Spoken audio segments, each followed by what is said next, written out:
What up, everybody? What's going on? It's your man DJ One in the building. How y'all doing? Listen.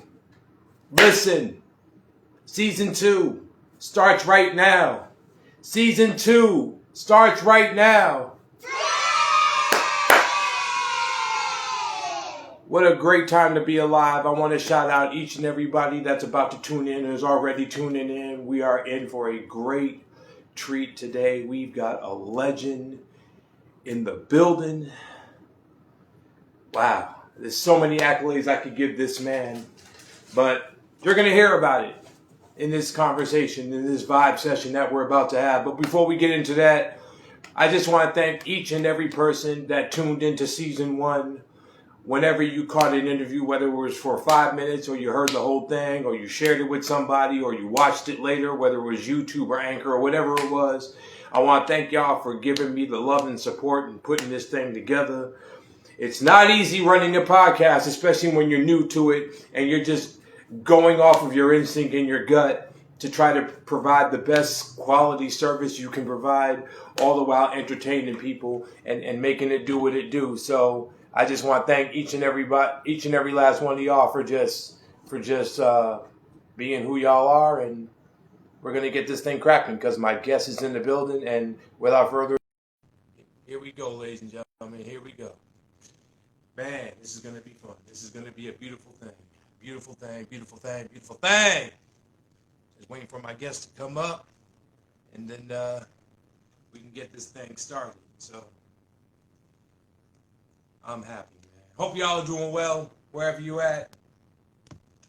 Bless up to each and every last one of y'all about to check in. And bless up to my lady. Bless up to all the creators all over the world that are doing things for our culture, just preserving the legacy of what this culture means to so many people. So I thank y'all. I thank y'all. I thank y'all.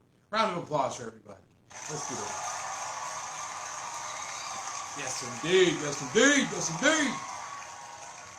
Also, ladies and gentlemen, do remember, take time to go visit the website. Oh, more applause. I'll take it. Also, ladies and gentlemen, do remember to check out the website, www.concreteroyalty.com. That is my clothing line. There's a bunch of great stuff on there. We are all about empowering, inspiring, and uplifting our people through clothing, merchandise, and all that good stuff. So go check it out when you get a chance, www.concreteroyalty.com. And make sure you're following us on that YouTube. Subscribe right now.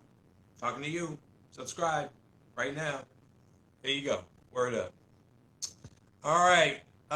It is not letting me accept you, my guy. I do not know why. It is not letting me accept you. I'm trying to accept you. So what I'm going to do is send another invitation, and we're going to get this thing popping right about now. All right. Great guest coming, ladies and gentlemen. And there is the man. There he is. There he is. There he is. There he is. There he is. All right. Yes, ladies and gentlemen, I love to give accolades where they're so richly due, and I think that this brother right here deserves accolades and then some for the last 30 plus years. We're going to get into his story because I was doing my research on your story, and the way that you got in and everything is just a great story. So we're going to share it. But let me give these accolades. Ladies and gentlemen, this guy right here doesn't really need an introduction, does he? But he going to get one anyway. He taught the entire world how to clear their damn throat. He let y'all know with Redman how to get dirty. But more importantly than that, and I think this is one of the greatest things, he just came off one of the biggest tours ever with guys that I can say I know personally because I'm from the same city as these guys, and we're going to get into all that. But there's not too many DJs that can say they rocked with the legendary New Edition. This guy can say that, and he did it to perfection. We had conversations about it. We tried to meet up. It didn't work, but it's all good. Ladies and gentlemen, this man really needs no introduction. Responsible for one of the biggest party anthems of the year, the decade, the century. Even when we're no longer going to be as right, they're still going to be playing this man's record. DC's finest DJ Kool is here. Yes. Let that applause sink in some more. More applause for the man. More applause for the man. More applause for the man. There we go. was up there. That's good. I like to give flowers where they're needed. How you doing, sir? I'm good, man. I'm good. I just prepping, putting some last minute preparation together for a show tomorrow. We're in OKC tomorrow, Oklahoma City. So. Okay. All right. Turn your volume up a little bit so that people can hear you if you can. Let's see what I got here. Let's see. All right. You know what? You sound good. I'll work it out a little later.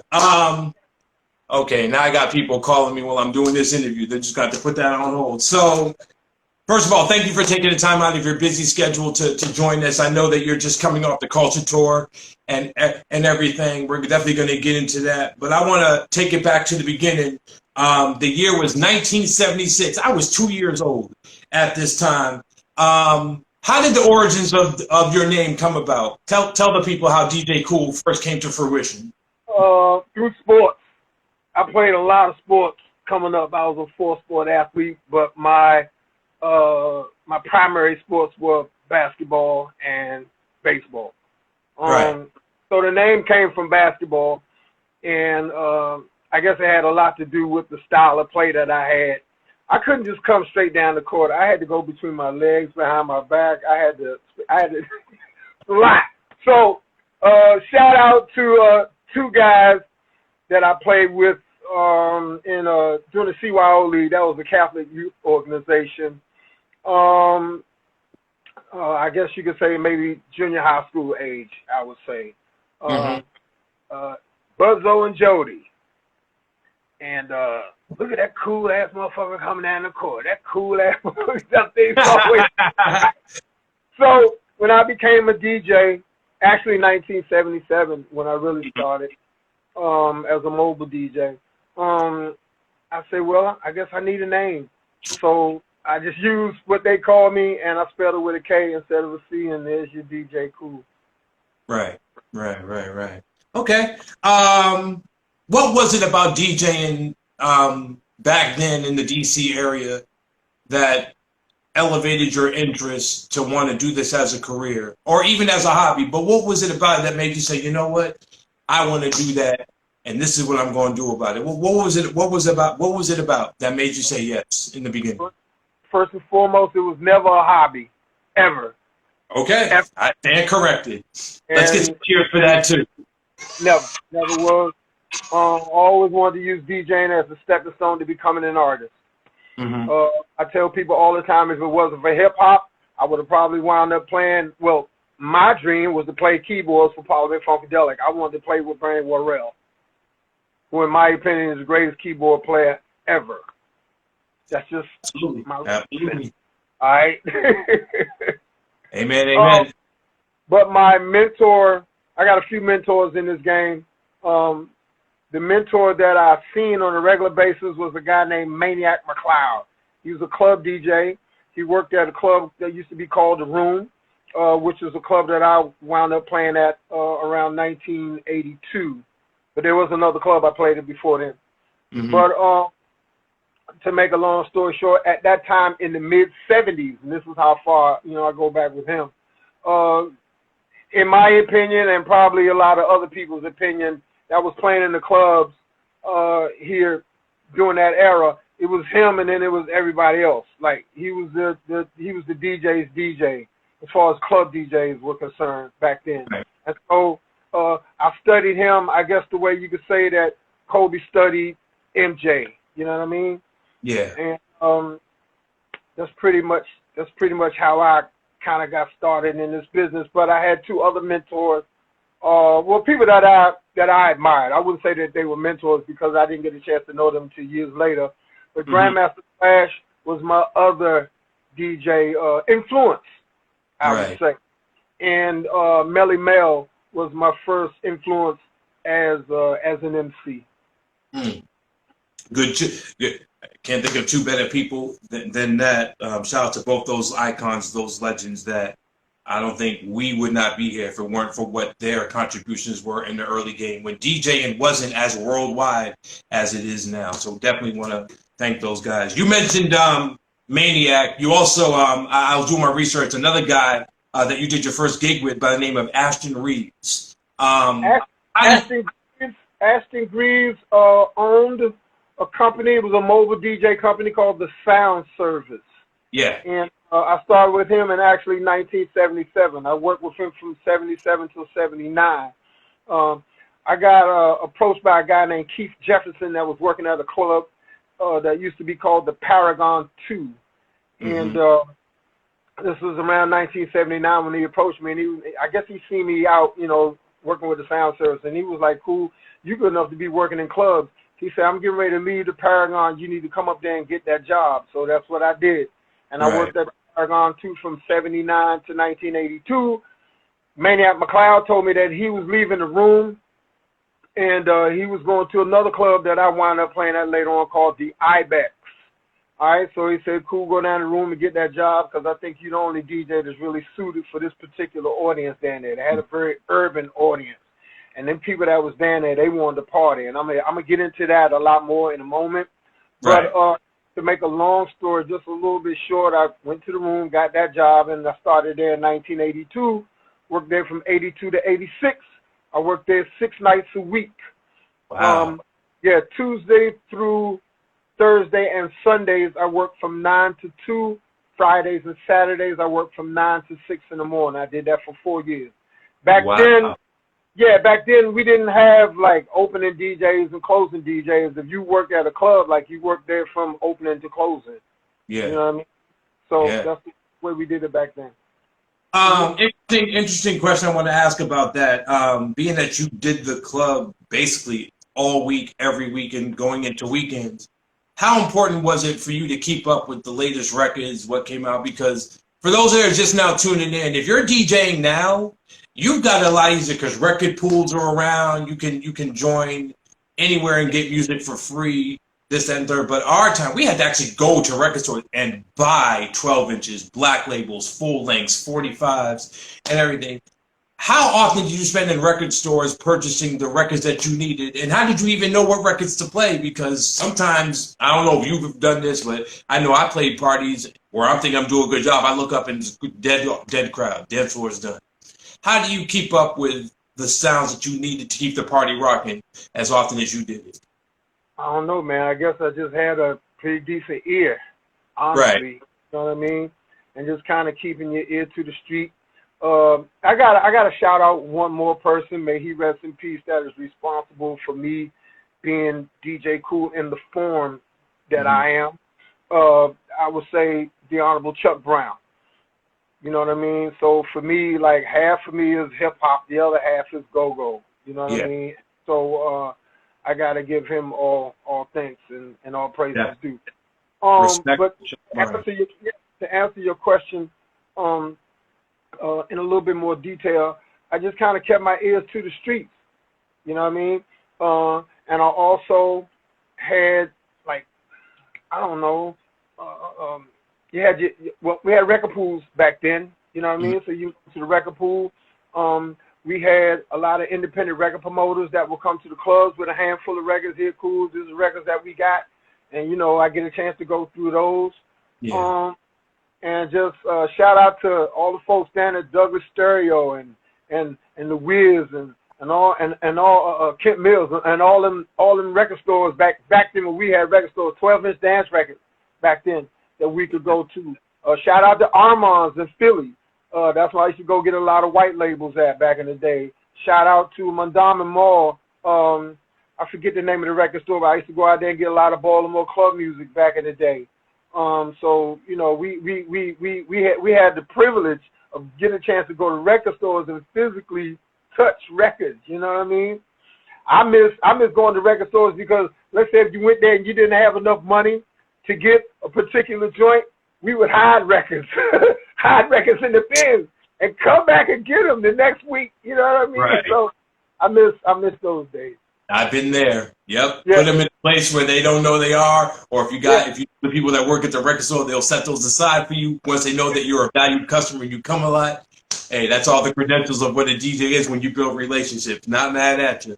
Yeah. If you're just now tuning in, ladies and gentlemen, we got the iconic, the legendary DJ Kool, Chocolate City's finest here, chopping it up with us. Just want to let you know you're the first episode, you're the first interview for season 2 of my podcast. So thank you for that. Absolutely taking the time out. So once your career in clubs got started, everybody knew who you were. You obviously had a game plan going in, and your next venture was to make records and come out with albums. How did that come about? Who did you first go to seek advice on how to come out with albums and make music that can elevate your career to play your own stuff as well as playing other people's records?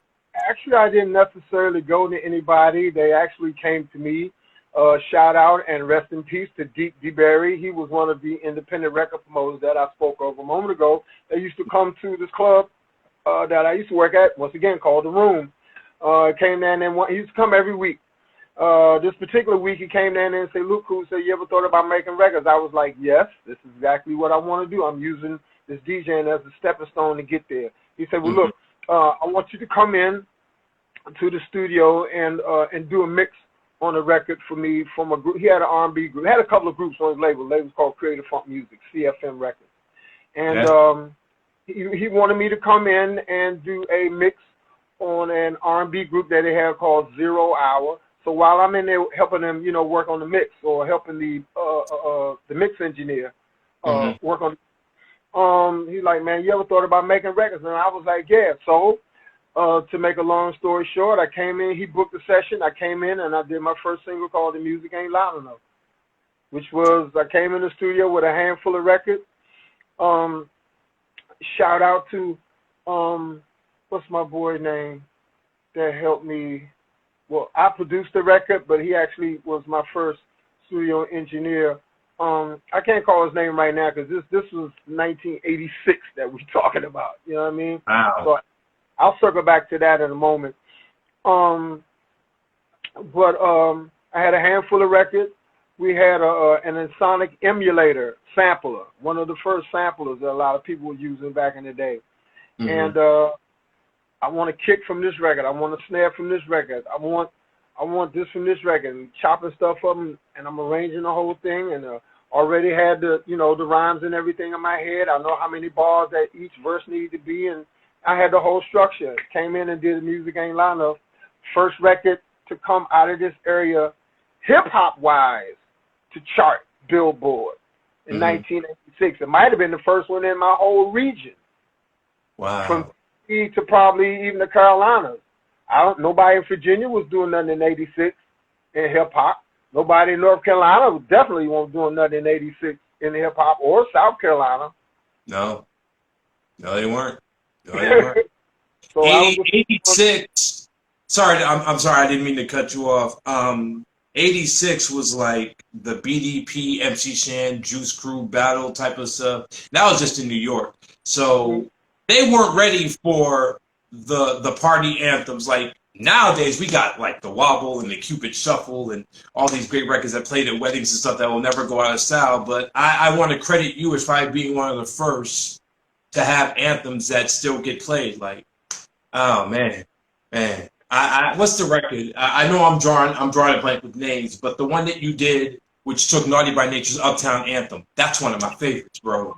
Man, I got the feeling. That's it. I didn't want to butcher the name and say the wrong thing, but that record, because the beat's already dope, but when you slow it down, and that's that record where you're like, it starts playing and you start to get up from when you see this and start to just two-step to the dance floor and just go from there. That was the vibe I got when I heard that record. So I want to credit you for that, because that's one of my personal favorites. Respect to Naughty by Nature as well. But you wanted to create this lane and be known for club anthems that can get the party jumping. So let me clear my throat. Let's just get into it. Shout out to, first of all, the 45 King. For those that don't know the 900 number, if you don't know that record, you need to have that first and foremost. Go ahead. You cannot call yourself a hip hop person. You definitely can't call yourself a hip hop DJ if you don't know that particular track. Right. Absolutely. I've never met Mark 45 King. I've never spoken to him in person. I've never seen him in person to this day. Wow. One thing that I my bucket list is to meet him and give him the biggest hug that I can give him for even coming up with the thought to create that track. Wait, you all have never met? I've never met him. I spoke to him on the phone one time. Never met him. Wow. Probably because So, I'm going this way and he's going this way. You know what I mean? That's all it is. But eventually I will meet him. God will make that. yeah. Oh, absolutely. Because now I'm thinking, because my thought process was you all would meet and eventually get to do the show, do the song live, wherever that could have been. Like, I'm just envisioning the 45 King, the great 45 King, and the great DJ Kool performing this record together.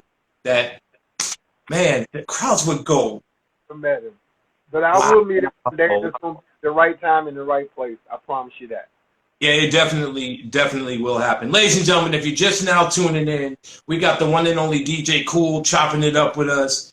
And we just going through his whole career, giving this man the flowers he so richly deserves. So if you're tuned in, thank y'all for rocking with us. Share this with everyone. Let them come on in and join in the positive vibes that we got going on here. Where do we go from here? So after you started to get your name known, coming out with these great singles, these great albums and all that, the usage of you being put on other people's records would eventually jump off as you wanted, as you expected it to. Who was the first artist that you worked with? Well, on the hip hop side, I would say probably Redman. Okay. And how did that come about? Because Redman's already a while for the night brother. Well, actually, I met him in '94. I had a song called the 20-Minute Workout. That was out at the time. That was the precursor to I Got That Feeling. Matter of fact, there's a story behind those two records that I'll get into in a moment. Okay. But I met Redman and Eric Sermon. I don't know where, we was somewhere, and I met both of them at the same time. And Funk Doc was high as giraffe pussy, and whatnot when I met him. And he, but that's his thing, you know what I mean? That's Redman. Yep. You know what I mean? So we talking, and he said he wanted to do 20-minute workout with me. He wanted to do it over again. I didn't think it was a good idea, but I said I'm just gonna let that idea marinate. So you know, let's fast forward to 2001. He was in LA doing some stuff with meth, some project or what have you, and I got a phone call from him. I thought somebody was actually playing on the phone. He was like, nah, this Funk Doc. I'm like, all right, what up? So I need you to come out to LA. I got this record that Rockwilder produced, and I need you to get on it.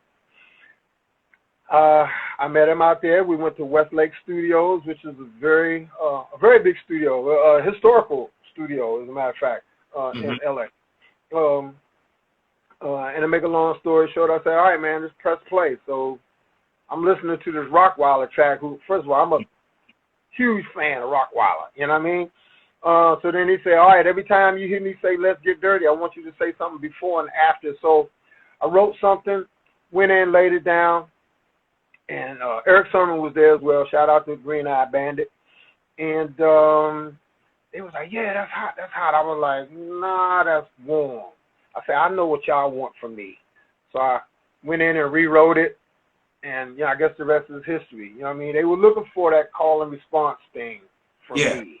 I mean, because they know that's what I'm, proficient at or what have you. And so we did it. And next thing you know, I ran with Doc, man, probably from 01 to probably about 2008, 2009. Like, we did the whole world. We seen the whole world together.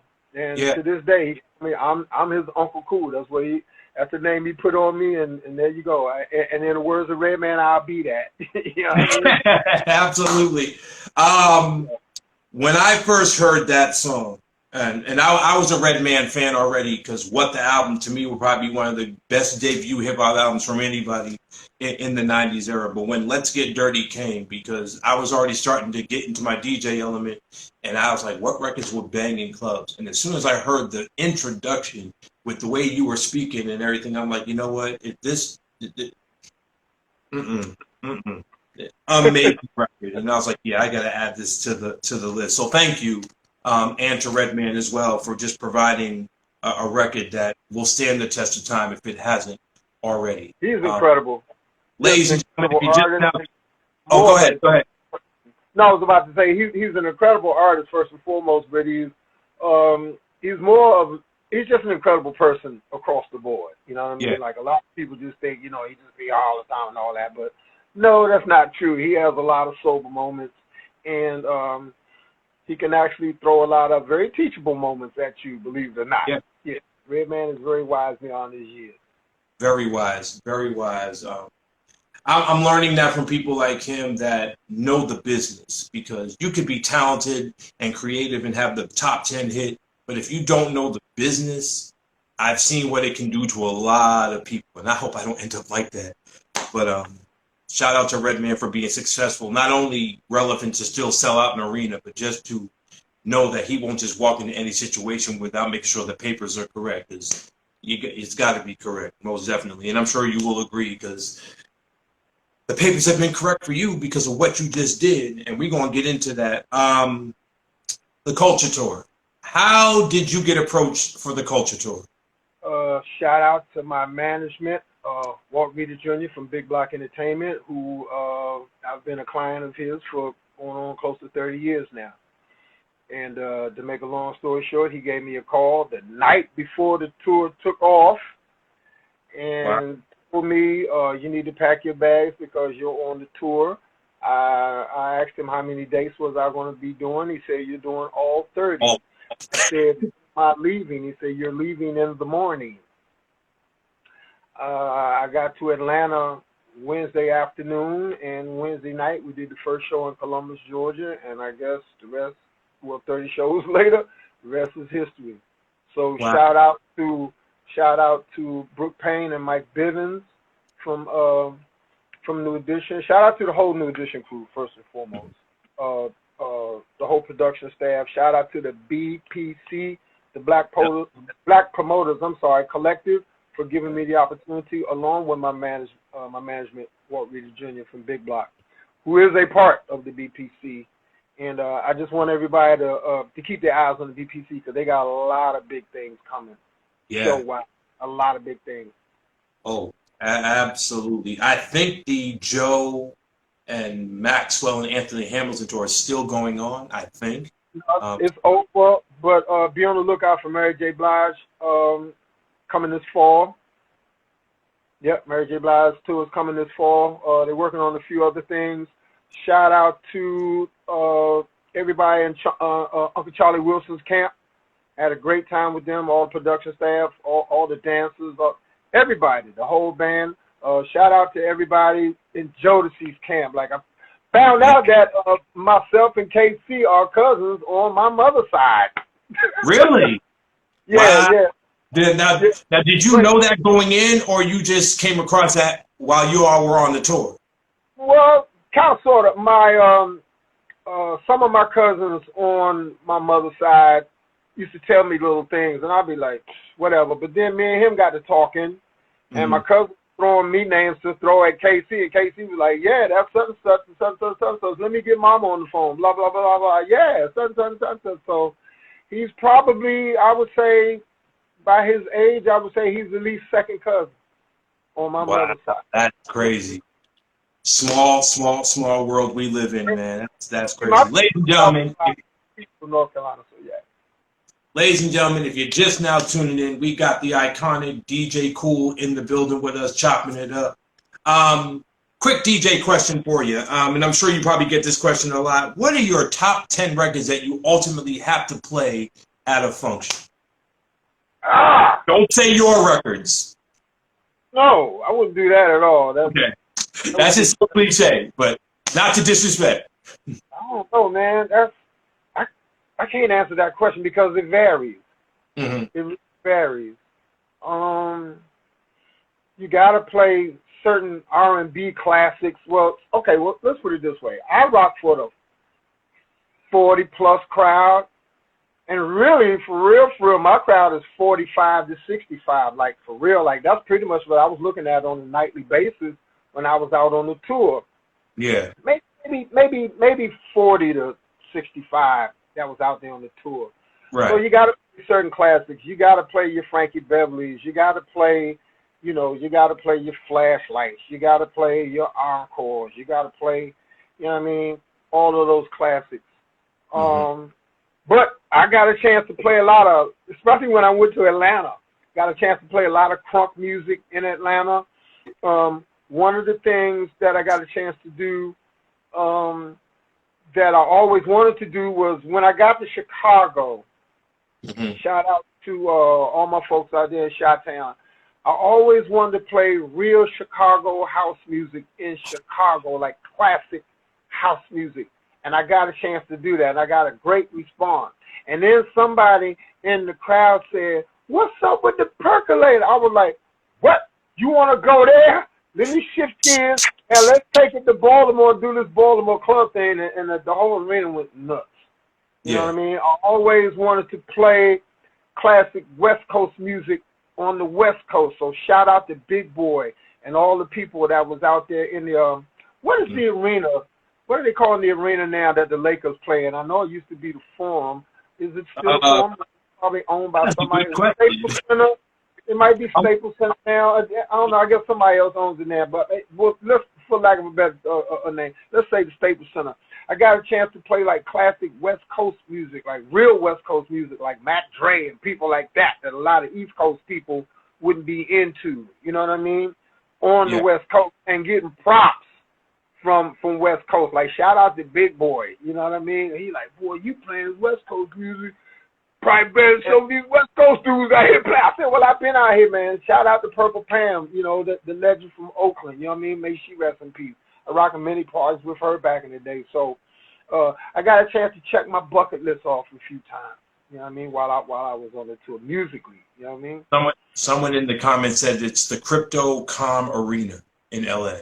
Okay, there you go. Crypto.com. See? But yeah, man, shout out to Mac Dre, West Coast legend, Too Short, definitely NWA, Ice Cube, Dre. I got chance for all of that. Like it was. Oh yeah. And then when I came to DC, I told everybody we came to DC on March 31st. Yeah. And I told everybody, I said, when I come to DC, I ain't playing nothing but go-go. I had 3 sets a night, so I played nothing but 80s and 90s go-go the whole time I was here in DC, and I dedicated that whole show out to Chuck. Yeah. And shout out to Nico Hobson. He is my show producer for my broadcast I do on Tuesdays. The Tuesday night turn up on GoGo Radio. We went live, and I had well over 200,000 views. We might be close to 300,000 now. It was incredible. Wow. How did it feel? Like this is like a full circle moment. How did it feel to be in DC for that tour with arguably the biggest R&B group of all time, but you're at home? And shout out to Johnny Gill. I think he's a DC native as well, if memory serves me correct. So for the two of you to be home, how did that moment feel? When you stepped on that stage and started playing, you got to look out and see 17,000 plus people just ready to have a good time, and you were going to set it off. What was that moment like for you before you started playing? I can't really come up with an adjective to describe. Like it was almost, I think for a moment, because I just took a moment to just, like as the music was playing, I'm just looking around, just taking it all in. Like, I'm like, damn, I never thought I'd be doing this. Yeah. You know, I went from doing, you know, mobile gigs, then doing clubs, to, you know, doing shows, and I've performed in many arenas, been in front of huge audiences, way bigger than, you know, the audiences that I was in front of for the tour, but I'm like, I never DJ'd in a situation like this. So the thing for me was taking that room and just shrinking it down and turning it into a club. Yeah. What it was for me, just a big ass club. So for me to have that situation, or to be in that situation at home, was just, it was everything. Like it's what this whole thing right here. Like, you know, y'all always see me rocking this joint right here. It has nothing to do with baseball. A lot of people that probably don't know what this is. This is the logo for the Washington Nationals baseball team, but it's Washington, the Washington part that I'm more interested in with this. And so, I don't know, man. It was just an amazing feeling, and just the fact that I was able, you know, to dedicate this whole thing to Chuck. You know what I mean? And just to hear the music that he was responsible for. You know what I mean? Just all through this arena, like, that means everything to me. You know what I mean? Because I'm a part of the culture. I was, from a DJ perspective, I'm one of the ones that start putting the first bricks down along with the band. You know what I mean? Yeah. To help build the culture from a musical standpoint. So it was just everything. I felt very, very blessed to just have been chosen to do that. You know what I mean? Very humbling moment. Yeah, man. I can only imagine what it was like just to take in every spot on the tour and be like, man, is this really happening? Like, I'm in front of Jodeci. I'm in front of New Edition. I'm in front of Charlie Wilson, who set this whole thing off for all of us. And I'm backstage with these icons, these kings, these brothers. And all I'm doing is DJing, but it's a lot. And I know it's to the person just watching, oh, he's just sitting off the night. But I'm like, no, there's a lot of history because I've worked for this moment. Like, but what a lot of people don't understand is I was talking about it with my friends when I was telling I got the interview with you, and he's like, man, if that were me, that would have been the highlight of my career. I'm like, nah. That you don't just stop at something like this because the next it's way up there. It's way up there. I think I have some moments that are just as big, maybe even bigger, but that's way up there. That's probably a top 3 moment. Yeah, that's top 3. What's your best moment in your career so far? Then you said that's top 3. What were the 2 ones that eclipsed this one? Opening with Khaled as a performer for Beyonce, and meeting Michelle Obama and introducing myself to her, and she's looking at me, laughing at me as if to say, fool, I already know who you are, and I love Let Me Clear My Throat. That was incredible for me to get stamped by the First Lady, because I'd never seen, let alone meet, or met, rather, a public official in person. Yeah. Excuse me. I think another big moment was opening with Khaled again. Shout out to DJ Khaled. Been knowing him for well over 20 years. Opening for Jay-Z and Beyonce along with him. Wow. But then, I don't know, performing on the Stevie Wonder stage with well over 300,000 people at his Soul Fest out in L.A. A year on the Stevie Wonder stage, you're getting a chance to meet him. I'm introducing myself to him, and he starts singing Let Me Clear My Throat. I'm thinking, okay, he may not know who I am. Come to find out, I was one of the artists that was handpicked by him to perform there. Shout out to Sugar Bear from EU, too. He was out there as well. He was on a different stage, but we were all out there together. Wait a second. So you're telling me that Stevie Wonder handpicked you himself? That's what my manager told me. Wow. That's cool. What you don't know is he actually picked you to come out there to perform. Wow. You know what I mean? That you were there. Yeah. Dang. Woo! To get chosen by a guy of that magnitude is just, I mean, we all love Stevie. I mean, I think Stevie's one of them guys that as a DJ you want to thank, because 30% of our collection is his music, whether it's him or something that was sampled by him. So, man, that's a beautiful thing, man. Shout out to the late great. Shout out to the great Stevie Wonder. He's still alive. I'm not starting no rumors, ladies and gentlemen. Stevie Wonder is alive and well, still kicking ass. Amen to that.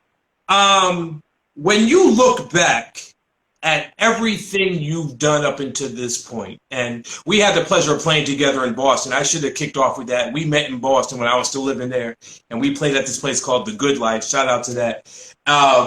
Why give you a little side note before I finish asking this question? The drop you made for me, I still have it.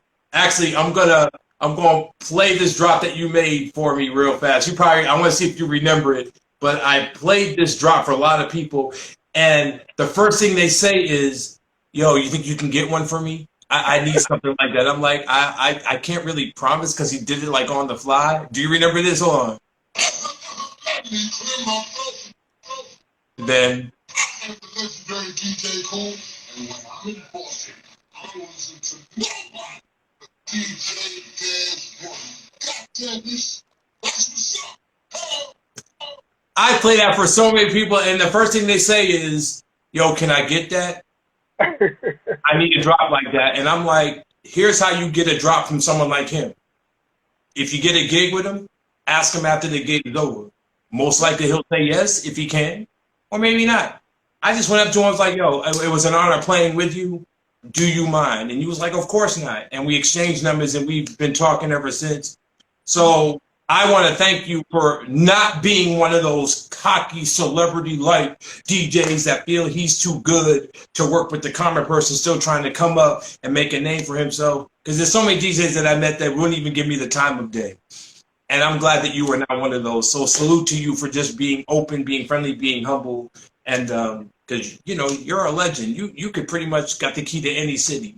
But you chose to just be humble and say, you know what? I remember that brother's coming up like I came up. The least I can do is just extend an olive branch to say, yo, here's my contact. If you ever want to holler at me for anything. And we had great conversations. And thank you for purchasing stuff from my clothing line, too. I appreciate that. Hopefully you got it.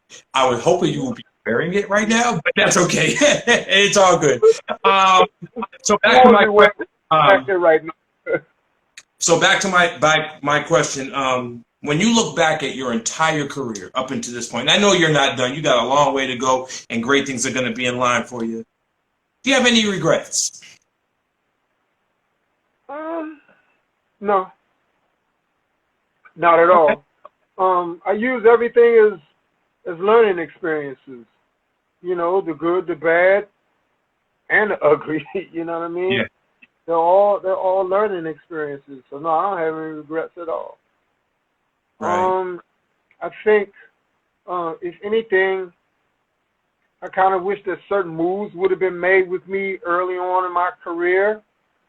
But I believe that God is in control at all times, and I don't think that anything is going to be done until he's ready for it to be done. You know what I mean? I think that a lot of things that probably could have happened didn't happen. And now that I look back in hindsight, the reason why they didn't happen was because it wouldn't have been a good situation for me. Yeah. Really? I didn't know that at the time.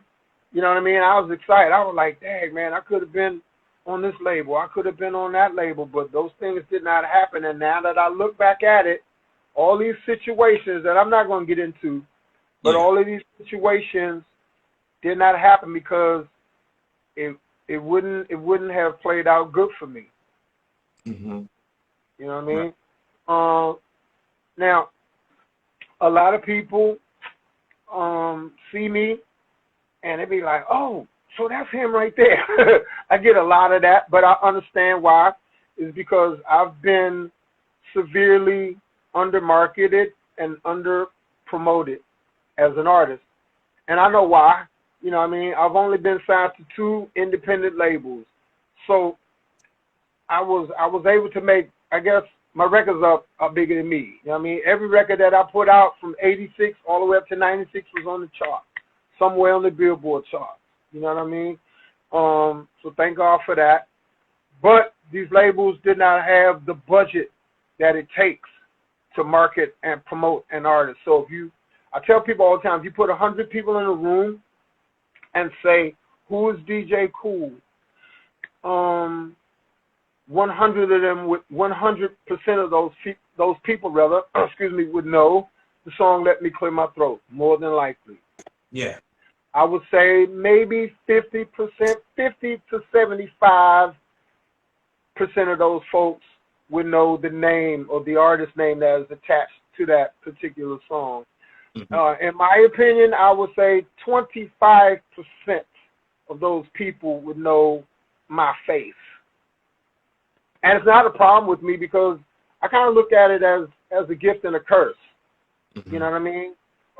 More of the gift in the fact that at least, like, my face is not, I don't know, I like to use the term just washed out. Like, oh man, that's just DJ Kool. Like, you know what I mean? It's a good thing when people see you and they had that oh shit moment, like, oh shit, that's you. I get that a lot. So that's cool. You know what I mean? I think that affords me some measure of longevity in a particular type of way. You know what I mean? Like, people are not getting tired of you. What do and that's a very interesting question. Very interesting you said, so it leads me to ask this next question. What do DJs that come up to you that do the same thing you did, like a Khaled or a Little John or someone that has this emphatic, legendary-like voice when they're doing their DJ thing, what do they come up and say to you when they're like, when you and Khaled first met?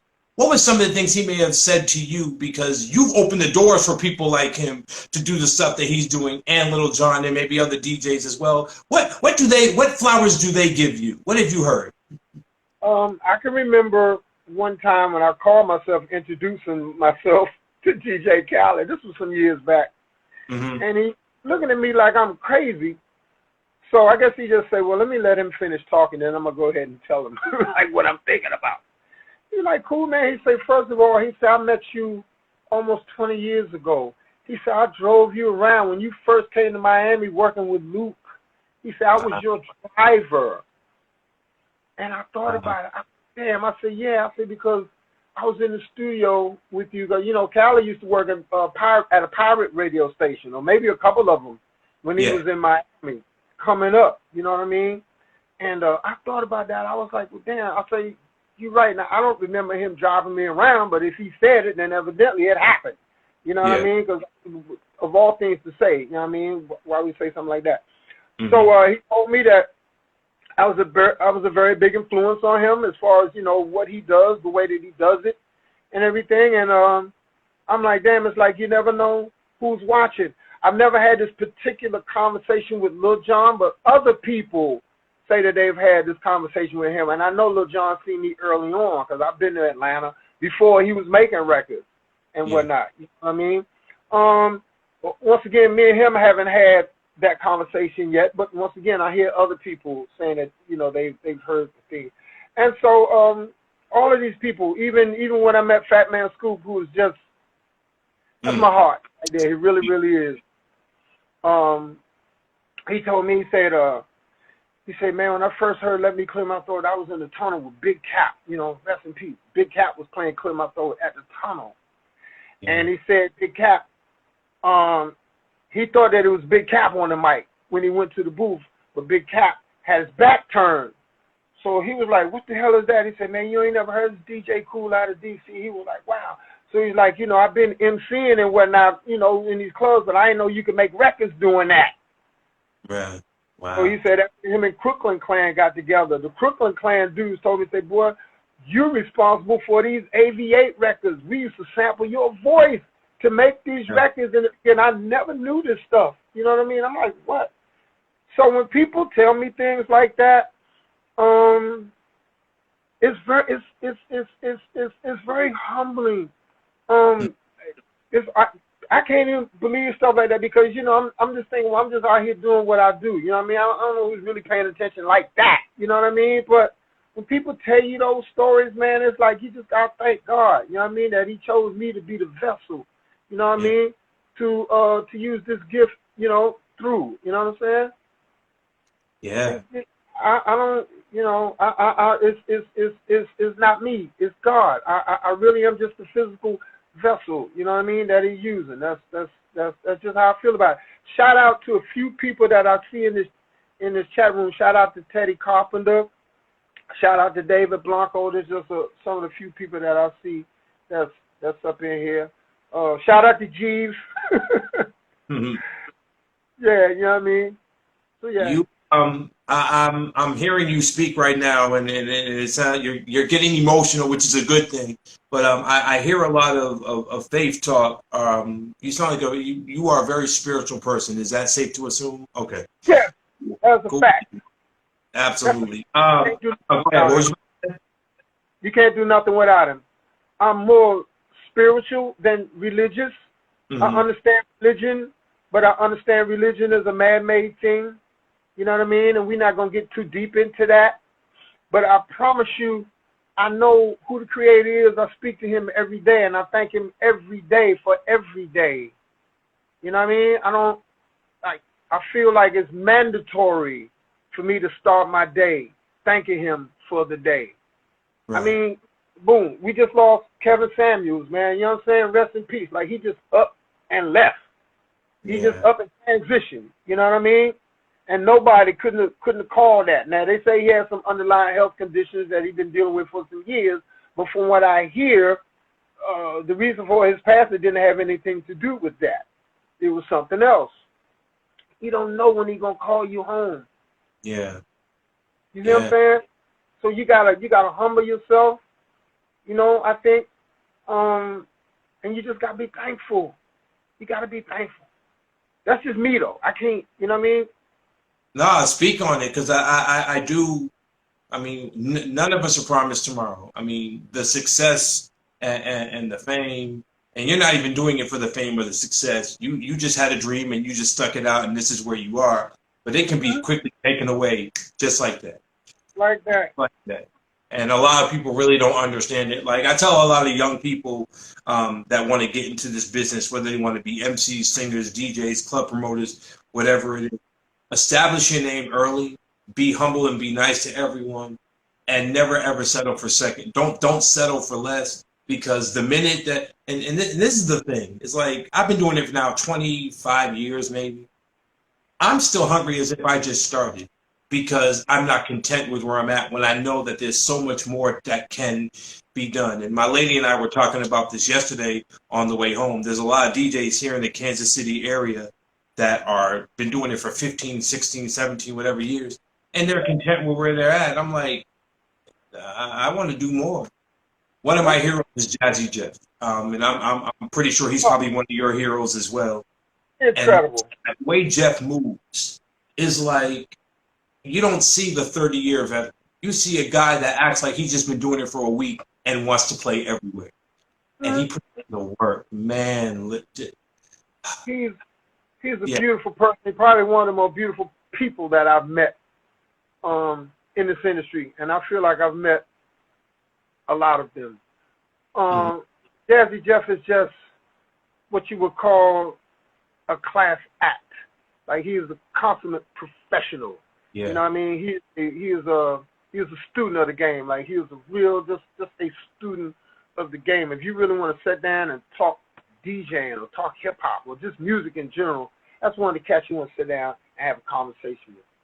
You know what I mean? Yeah, man. Have you ever played alongside him yet? One time we played for about 5 minutes together in Italy. Wow. Well, explain. Well, I mean, you can't really say what 5 minutes isn't enough time, but what was the moment like when you got to see someone of his magnitude just do what he does? What was going through your head as you was watching him? Because Maniac, and I didn't say this in the beginning, Maniac said about you that I've never seen a guy adapt to his environment as quickly as he has and really honed his skills at such an early time. And this was Maniac saying this about you. Oh. So, yeah, and when I read this, I'm like, wow, that's dope. To be in the same space as this huge icon, and for him to say what he's saying about you when you're just still getting started, it's like, man, he really knows that about me. I haven't even done anything yet. So when you see someone like Jeff, who is on every DJ's list, is probably their favorite, to see him actually do what he does, what do you say? When you sit back and look, what's going through your head as you just watching Jeff just ceremoniously just like do it like that? I mean, I'm just a fan. You know what I'm saying? I'm a fan, but also I could say a friend. You know what I mean? I mean, we've sat down and we've talked. We've really talked outside of music. Like, you know what I mean? We've just had general, just general conversation. You know what I mean? Just incredible, man. Like, just something, I'm just blessed to have had an opportunity to just kind of rock next to him. You know what I mean? Yeah. And just to know him. Go ahead. And for somebody like him to tell me that he's as big a fan of mine as I am of his, even though we have two completely different skill sets. You know what I mean? But I admire him for what he does, and obviously he admires me for what I do. I'm the dude that's gonna come in there and flip the party upside down. You know what I mean? Jazzy Jeff is probably one of the most technical DJs that I've ever seen in my life, that can really sit down and put it together musically. Like every scratch, every, you know what I mean? Just incredible. You know what I mean? Oh, absolutely. Me, I'm a party rocker. I'm going to make sure that all the mixes are tight. I'm going to make sure that, you know, I'm entertaining the audience. You know, I'm trying to, you know, send everybody to the hospital, like, for real. You know what I'm saying? When I'm up in there.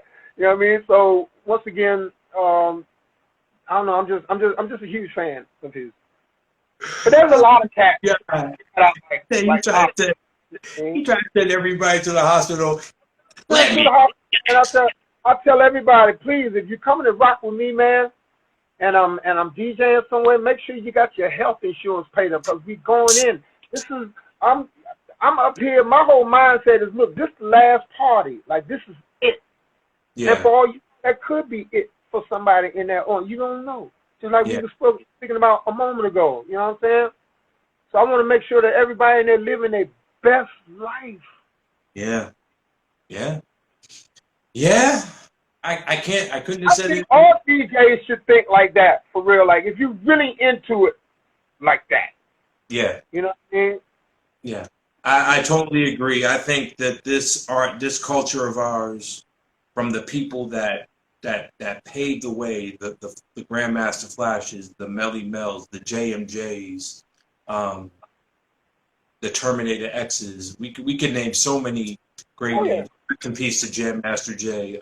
I'm still heartbroken over that. I was just like, just another incredible person, somebody that I was blessed to have known and to have had an opportunity to befriend, and, you know, had conversations with him and everything. Just another beautiful person, man. Just gone, at least for us, just gone too soon. You know what I mean? Yeah. Mm-hmm. Yeah. So soon. But shout out to his son, who's carrying on the legacy of what JMJ started. Shout out to Onyx. Huh? He's better than his father. He's better than his father. Oh, yeah. I mean, absolutely. I mean, even his dad would say that. Absolutely. Yeah. But I see it as... Oh, go ahead. I'm sorry. No, go ahead. I see it as him just carrying on the legacy that his father created. Mm-hmm. Yes. But yeah, he definitely is. He's better than a lot of household names. We don't want to shit on one right now. But a lot of people don't know that Jam Master Jay discovered Onyx, discovered 50 Cent. Really put a lot of dope hip hop artists that are out here today on the map. So we gotta give his flowers for that. So one time for Jam Master Jay, real quick. One time.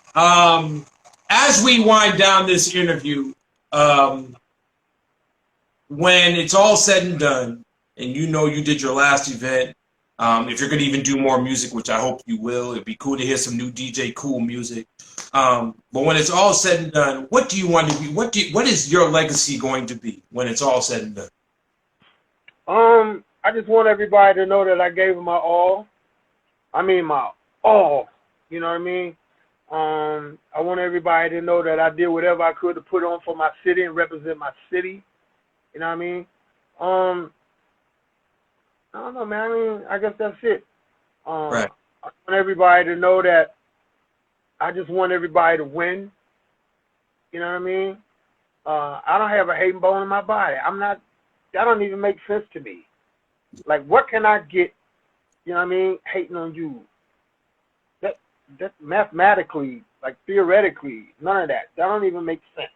Right. It doesn't. And I understand people that come with that mindset in this game, but see, that's fear that drives them to act like that. That's fear. But what you scared of? You know what I'm saying? Because if you in here, if you in this business and you about your work, you ain't got time to be hating on nobody else. You don't have time. You're too busy working on your craft. You know what I mean? Yeah. I never understood that concept. You know? I'm bigging up everybody. Like, one time for Funk Master Flex, man. That's my guy. A lot of people, you know, might not like him, this and that, for whatever their reasons. And, you know, I get it. That's between them two. But Funk Flex always shown me a lot of respect, always shown me a lot of love. Me and him got a chance to tag team one time during the tour. We got together in Brick City in Trenton, New Jersey, and we rocked. And had a great time, man. Had a great time. Shout out to all the guest DJs that I got a chance to rock with on the tour. Shout out to what's these two brothers from Boston? I can't recall their name. Those are my guys, Jeff 2 Times and DJ Dex. Yes, shout out to them. Shout out to DJ Mike Neasy out of New York. He's incredible. I think he's coming. He gonna be next. DJ Mike Neasy out of New York. He rocked with me at Madison Square Garden. He is hot. I'm stamping him right now. Shout out to DJ Skills out of North Carolina. Another good one. Yeah. Good. I stamped him a long time ago. I already knew, you know what I mean, when I first seen him, that he was going to be bad man. I've seen him play. He's a bad man. He can do it. He can flat out do it. Let's not forget DJ Shakim, of course. Oh, absolutely. My God. See, I'm working my way up to that. You know what I'm saying? You can't forget that guy. Absolutely. Guys, but I'm working my way up to Shakim. I'm sorry. I ruined it. It's about Shakim. Shakim is my beloved. You know what I mean? Shakim is family. Shakim, for real, he was the one that kind of let the cat out the bag just a little bit to let me know that they was even thinking about me as far as the tour is concerned. And Shakim held me down, like, you know what I mean? So Shakim knows. I done told him if there's anything that he needs from me, he got my number. He know how to reach me. Anytime, anywhere, any place, don't make a difference. You know what I mean? Man. Indeed. So now that the Culture Tour is done, huge success, what's next for DJ Kool? I have a single. You can tell us. I mean, I can tell you just about anything that's going on right now. I mean, we got a bunch of spot dates coming up, working on some things. But I do have a new single. You was asking me about new music. I do have a new single that we're starting to push. It's called Cha Cha Cha. It's a line dance record. I need you to text me your email so I can send that to you. Okay. This in the vein of like the Wobble and Cha Cha Slide, those records. Shout out to DJ Dirty Rico for right here, 102.3, Magic 102.3 here in DC. He's the one that helped kick the ball off for that record in this particular market. And shout out to the icon Donnie Simpson. He just picked the ball up and ran with it. And so we're starting to get some real good looks. I got a chance to play it at a lot of stops during the tour, and we was getting a lot of good feedback. So I just want everybody to go to YouTube and type in DJ Kool Cha Cha Cha. You can see the video, learn how to do the dance, and it is available on all your streaming services, for downloading. This and that. It's called Cha Cha Cha. And it's funny you mentioned that because here in Kansas City, I've been here now for about 2 years. This is really like the line dancing step capital of the world. And I can't wait to hear this record now, because if it works, I'm like, I'm missing every party I do here. Amen. Amen. I just want to say thank you for being an influence to me. Thank you. As a DJ, someone who I could just call up and just have a conversation with as we sitting on the front steps in the mid-'90s like we used to do with the milk crates and stuff. But more or less, just thank you for your contributions to this culture, to the art form, to do the things that you're doing at the age that you are, which I'm not going to say because I still don't believe it. Can't believe it, won't believe it, you can't believe it. No way, no. See, he's putting it up there, letting y'all know how old this man really is. I cannot believe that, but to see you have the same energy and the same drive and the same spirit to love what you do and to extend olive branches to the up and coming DJs that will come after you and give the advice whenever you can give it is truly a magical thing. Thank you for playing alongside me when you did. And just continue to be a light for the brothers, for the DJs of color that want to do this So yeah, man, I thank you. Is there anyone you want to shout out? Definitely put out, let people know where they can follow you at, all that good stuff. Run. This is all you. Go ahead. Real quick, shout out to DJ Cassidy. I had the pleasure of meeting him in L.A. That was an incredible meeting. Shout out to DJ D Nice. If you want to get at me, you know you can get at me, D Nice, anytime. You know what I mean? I am here. All right. So whenever you're ready, I'm ready. I want people to come check me out on Tuesday nights, all my Facebook people and my Twitch people also. I do a thing called DJ Kool's Tuesday Night Turn Up. And it's on a platform called GoGo Radio Live. You have to download the app GoGo Radio Live, look for GoGo TV. And I'm on every Tuesday at 7, from 7 to 9 p.m. I'm playing nothing but 80s and 90s go-go. Playing a lot of PA tape stuff, so for all the go-go people, they love it. And basically what I'm doing, you know, and shout out to Nico Hobson. He is the HNIC of that situation right there, for lack of a better term. And for me, man, it's all about doing or continuing to do my part to keep the legacy of Chuck Brown alive. You know what I mean? Because just like I said earlier, you wouldn't have DJ Kool in the form that you have me in if it wasn't for my go-go side. And Chuck Brown is responsible for all of that. On social media, yes, you can catch me at Legendary DJ Kool DC on Facebook and Instagram. At Legendary DJ Kool DC. If you just noticed, I just pinned your Facebook GoGo Radio Live comment so people can follow it. I just pinned that real fast. You might respell that a little bit. Absolutely, this is what we do, man. Quick promotion every day, all day. Man, I think that just about does it. Plus, my wife to be just called, so I know I gotta get off soon so she can yell at me. I don't want to ignore that. I'm gonna ask you this question here in front of everyone. I'm not doing this to gloat or whatever, but it would be an honor, and I will even pay you for this. It'll be an honor if you can create an intro for my Rap Sheet podcast. If you can do that, that would be dope. If you don't mind. I just thought about it just now. I'm like, I've been trying to create an intro for myself and it hasn't been coming out right. I was like, you know what? Let me ask the king of the intros, the anthem. Okay. Would you mind? We can talk about that offline, but if you have the time to do it, and again, I'll pay you for your services because I don't think no one should do anything for free. You should pay someone what they're worth. Would you be okay with that if we talked about it? Yeah, I mean, it's just a matter you point me in the right direction, you know what I mean? And then I can kind of fill in the blanks.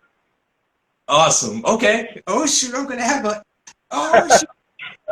And that's why I respect people like you because, again, you could easily be like, nah, the money got to be right. I'm not doing it. But you're like, sure.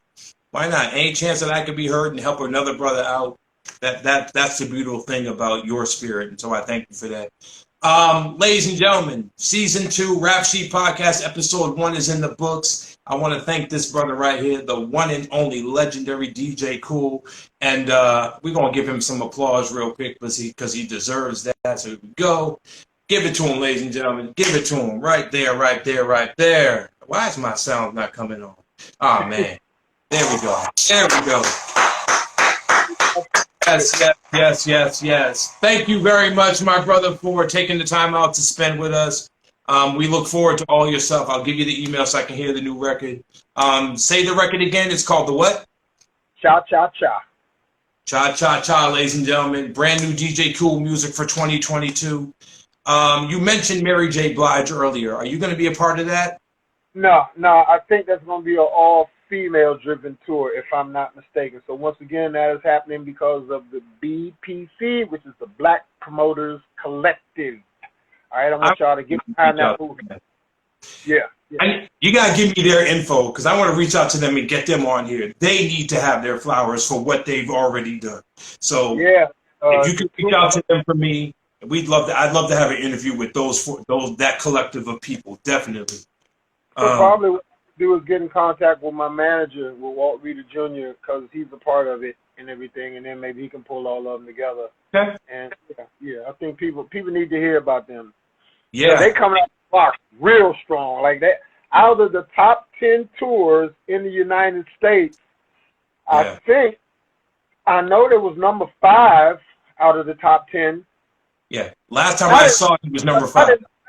In the world. Yeah. It was the top tours in the world. It was number last I seen it was number 5, but I think it went up from there. So, yeah. Now, we'll close out on this because I kind of got word that there may be a second run of the Culture Tour. That's what Lil Birdie been telling me and whatnot. So I heard that a few times. Everybody like, cool, just, stay tuned. You know what I mean? So, okay. Matter of fact, as far as I'm concerned, we should still be out there. We should never stop. People got to get rest and whatnot, but. Because y'all didn't come to Kansas City. You came to St. Louis, but you didn't come here. And I wanted to see it here. The few places that we did not get a chance to go to. Shout out to all those folks out there in Phoenix, Arizona. I was out there last week doing some stuff with for the NBA. And they were saying, man, y'all should have came to Phoenix, man, when y'all did y'all West Coast run. I said, well, I am not the promoter. Right. I'm just one of the little working bees and everything. And but hopefully doing the second leg, which I'm thinking will happen probably next year. You know what I mean? Because it takes a minute to put together, like that. Definitely does. But they got the Vegas residency coming up. They got Essence Fest, so they're going to be working for the remainder of this year anyway. But so when they come, they come. If it's meant to be, it's meant to be. If not, I've seen them thousands of times. Love New Edition, but it just would have been good to see this because they're probably at the end of their touring rope. I mean, they're not they're not spring chickens anymore. They're grizzly veterans. Swear to God, if you'll see, Joe to see, even Uncle Charlie, all of them. Like the show was incredible. It really was. It was definitely a good time. Shout out to you for being there, being a part of that history.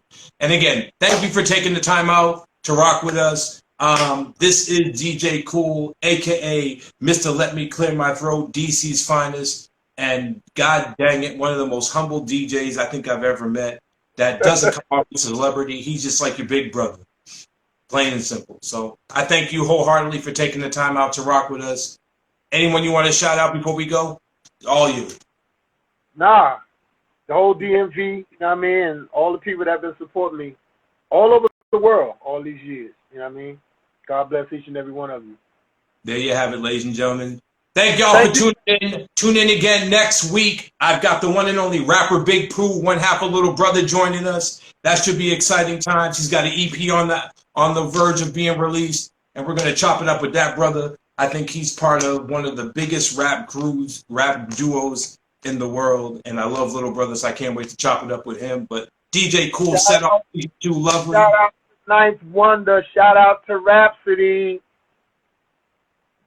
Yes. Those are some hip hop people. Jamla is the squad. Yes. Yes.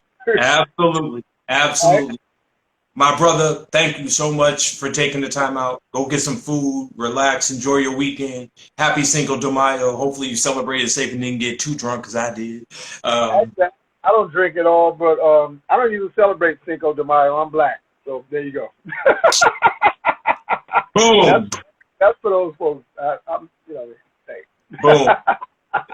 That's how we end this interview, ladies and gentlemen. He black. Right? He black. He proud.